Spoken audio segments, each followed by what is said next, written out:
Good day mga ka-TVT, share ko po ngayon kung paano mag-setup ng local IP or gusto nyo mag-set ng IP through using NVR or gusto nyo edit ang inyong IP camera. If ever na wala kayong internet, pwede rin naman po siya. So ngayon po kita natin is meron po siyang internet. Yan. So naka-obtain IP yan automatically. So ngayon online yung camera natin. Pag chinek nyo po yung camera is online. Yan, so naka-segment siya.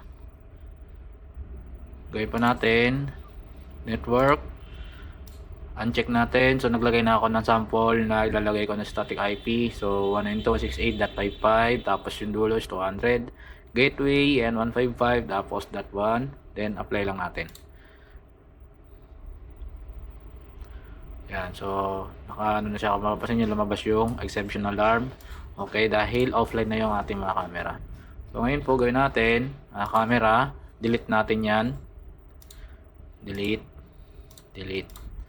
Ngayon po mag-add tayo. So yun po yung IP niya noong time na naka-internet siya. So yun po, edit natin siya. So gawin natin to 55, then ito gawin natin palagyan natin mga 33.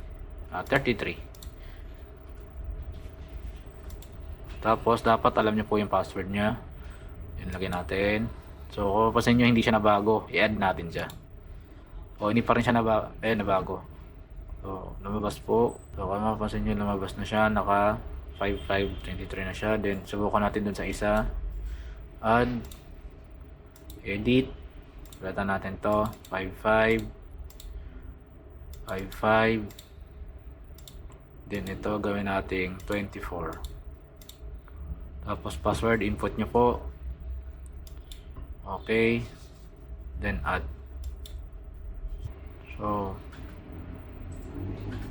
yan po, magkasunod 23, 24, 55. So pag chinek natin siya, online na. Settings, network. Yan lamang po mga ka-TVT. Thank you.